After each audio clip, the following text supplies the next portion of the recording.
Welcome to this Economist Impact interview with the Chief Sustainability Officer of Microsoft, Melanie Nakagawa.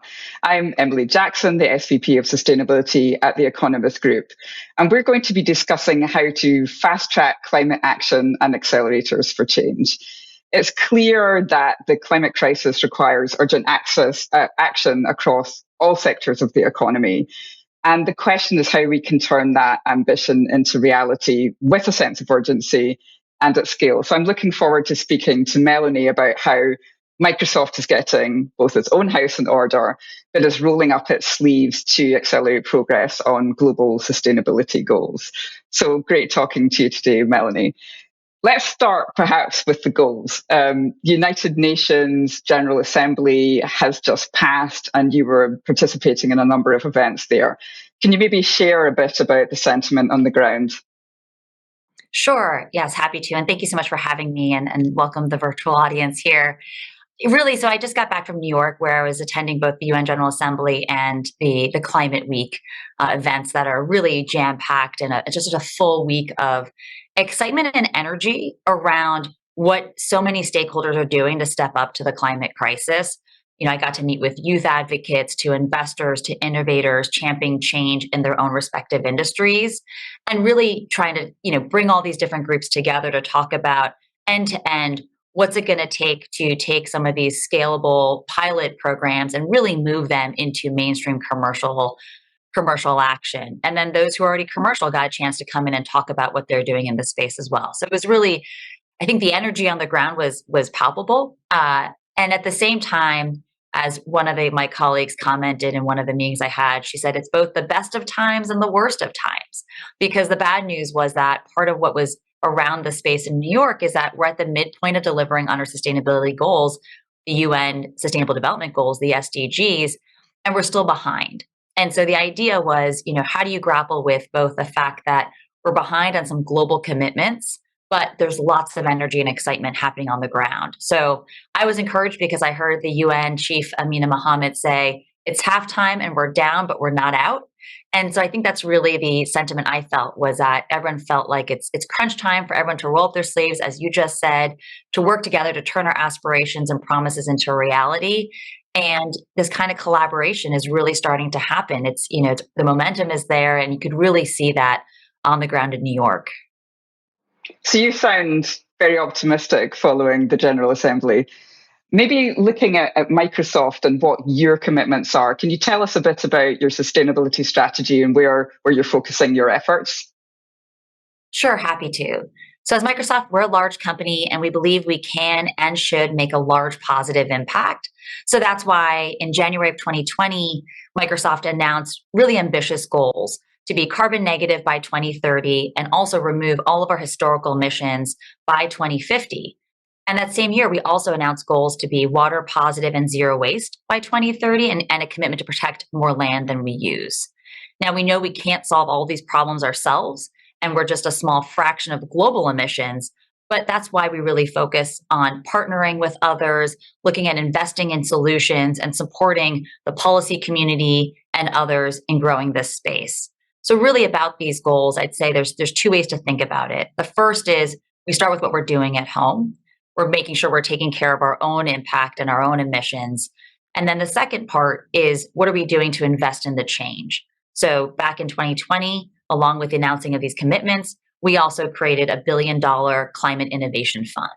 And since 2020, that fund has invested and deployed around $700 million into a global portfolio of about 50 investments to date. And that includes everything from sustainable energy solutions to industrial solutions and natural systems. Just to sort of help understand, like, what is that? Where are we investing? What does that look like? One company in particular is a company called 12. What's fun about them is that they are making jet fuel from air. This is a company that is making a new kind of fuel, a much cleaner fuel than regular fuel. And we're working with them and partnering with Alaska Airlines to use the fuel in airplanes. And Alaska is planning to test this fuel in one of their airplanes soon, and then we can use those on our trips as well and help decarbonize a need to debate sector like the aviation space. So examples like that are sort of what gets me excited and is how Microsoft is thinking about our own sustainability journey, not only starting with what we're doing at home, but also how we're partnering with others and investing in other solutions to accelerate the pace of change. And you've been driving market demand, as you just mentioned, but also through the Climate Innovation Fund. Can you tell me a little bit about how the fund works and how you've been active in that space? Sure. So part of Microsoft's commitment to be carbon negative by 2030 involves not only just reducing our emissions, but also removing a portion of the rest that cannot be reduced. So in seeing that and then coupling that with a timely report by the IPCC that talked about the need for carbon removal in the Earth's ecosystem to meet the net zero goals, that was something that really spurred Microsoft to understand, well, where's the market for removal? How can we help spur and create and develop markets for carbon removal? Because they're really quite nascent today. Nascent enough that Microsoft today is currently the largest corporate buyer of carbon removal. And through that, we've made a lot of learnings in the last several years of being in the removal market. We do it in two ways. I think first off is we actually are starting to invest in projects, large scale projects, to actually build carbon removal that we would use. And then the second way is through the Climate Innovation Fund, where we're investing in really innovative companies that are building out solutions for carbon removal. And that sort of two-handed approach is a key way that we're helping to develop this nascent market and really make it robust and get others to join with us. So we're really excited. We share these white papers. I think we've done 3 to date, mainly because we really want others to understand what methodologies we're using, the transparency, the integrity we're putting into it, the way we're doing these deals. I was really proud of the work we're doing to create this market that we know that science says is required. So that's what you're doing at Microsoft, but you have a very unique background and experience as a diplomat or policymaker, as an investor and a business leader. So you have quite probably, I would think, a very unique perspective on sustainability issues. Where do you see the biggest opportunities and challenges for business and sustainability leaders to enable and to scale climate action outside of your company? Well, organizations and companies are facing immense pressure to manage very complex priorities. They're dealing with economic uncertainty, shifting industry priorities, new sustainability regulations, including the CSRD out of Europe, the Corporate Sustainability Reporting Directive that passed earlier this year. So in this context, myself as sustainability officers and others, we really see ourselves playing an important role ensuring sustainability remains at the forefront of businesses and business decisions while driving meaningful progress towards our own goals, but also the global goals that are out there and preparing for the sustainability reporting that is coming. But one of the opportunities we see is that it also extends beyond our internal practices and performance.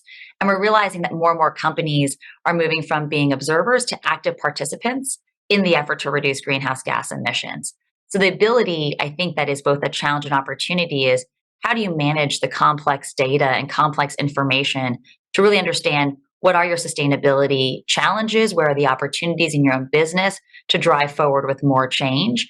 And we're seeing more and more people, both myself, sustainability officers and others engaging both with internal stakeholders of their company, trying to aggregate all this information to drive insights from this data, but also engaging external stakeholders and partnering with governments and other businesses and civil society to create an innovative ecosystem that helps us drive towards this change that we need so that businesses can be a key part of the action. And so when you're working with your partners, your suppliers, your customers, and looking at data or aggregating that data, how are you accelerating the action through that data? And what role does AI play in all of this? So, as some of you might have heard earlier today on one of the earlier panels, my colleague Satish Thomas talked about how, at Microsoft, how we're tooling and preparing for sustainability reporting.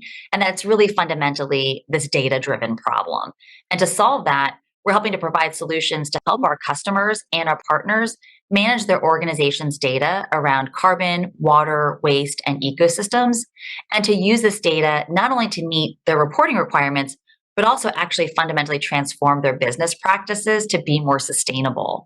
And what we're learning from so many of these customers is to really understand the imperative that they're seeing to unify all of their data from environmental, financial, operational data to really be able to record and report their progress. So we have within Microsoft, through a data-driven technologies like the Microsoft Cloud for Sustainability, where we're using that to help organizations gain insights needed to record and report the sustainability impact, take action to improve sustainability progress, and make data-informed decisions that are helping them thrive in a net zero economy that we're trying to deliver. We're also seeing new solutions continuously evolving within this data platform that's going to help customers collect, calculate, report ESG performance, use those ESG data they're collecting for both their organization and their value chain to actually create actionable plans as well. Which again, these all ladder up in the spirit of, as we think about our COP28 goals, it ladders up to helping countries achieving their goals as more and more companies drive these insights and drive these actions. These are key ways that we're seeing a lot of these data tools being just so fundamental to being able to actually get companies to move towards more sustainable outcomes, more energy efficient outcomes, more profitable outcomes. That type of tooling is really critical. And thanks in part to the imperative that's giving us to act, both the urgency of the climate crisis, but also regulations that are coming down or pending or already in place. Both of those two mechanisms are really helping drive more action by our customers and having customers ask us, how do we help solve some of these key challenges for them? So as we head towards COP28 and circling back to the United Nations that we started talking about at the beginning, what are you thinking about as we head towards it? So as we think about COP, I think what I'm really interested about for this coming COP hosted in Dubai is really how are we grappling as a community with the narrowing window of opportunity to address the climate crisis. And so for us, we're looking at ways to continue to invest in innovative technologies and business models that can have a really meaningful, concrete, measurable impact by 2030. We're also looking at ways to expand the supply and mix of clean energy generation. That's going to be critical to ensuring a reliable, resilient, and flexible energy grid that's fundamental to a net zero clean energy transition. We're also looking at leveraging technologies that are emerging like AI as a powerful means to use data to empower people to do more. We see the role of AI helping to accelerate sustainability transformations, helping sort of anyone in a company understand their data sets and help organize that and turn that into insights using AI and large language models. We're also seeing the role of AI in actually helping to integrate new sources of clean energy onto a grid, helping to decongest a grid, really understand how to do that. And then we're looking at ways that we can see this to not only anticipate weather events, but be used as an early warning and help save lives. And the last piece going into COP28 is really looking at, with the advent of CSRD and other regulations coming into organizations, how can organizations think about these new reporting requirements as an opportunity to drive more insights to deliver more sustainability outcomes, more profitability for those businesses, more efficiency for those businesses, and actually drive some more new types of innovation because of the insights you get from the reporting and disclosures that are out there. So this is really what I think it's a big agenda for COP28, but it's also a really important year now that the global stocktake has been released, and it shows that we still have a gap to close, and everybody's needed to do that. So you started our conversation with a note of optimism following the General Assembly. I mean, what gives you hope that we will actually be able to achieve our targets by 2030?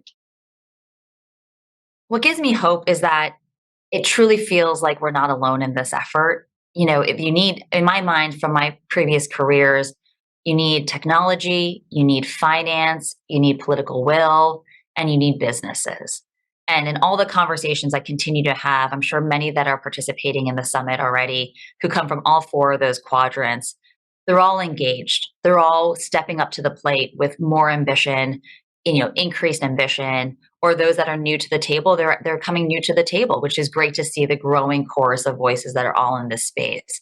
It really feels like we are at a moment in time when those four quadrants that are needed to actually scale the kind of impact to meet these goals in 2030, we're all in the room together. And I think that's what gives me optimism and excitement that it is still possible. The window is narrowing, but we're all in the room together. You see, over 4,000 companies putting out commitments around climate.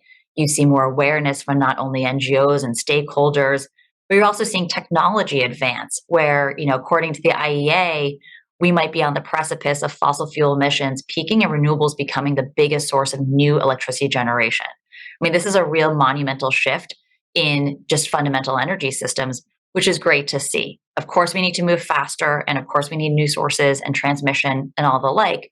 But at the same time, even in just the last 2 decades of my own career, I'm already seeing changes happen, and that gives me optimism that with these new technology advances, we can speed up that pace of change. Thank you very much for that very positive note and for your ambition and for Microsoft's ambition. Thanks for joining this conversation, Melanie.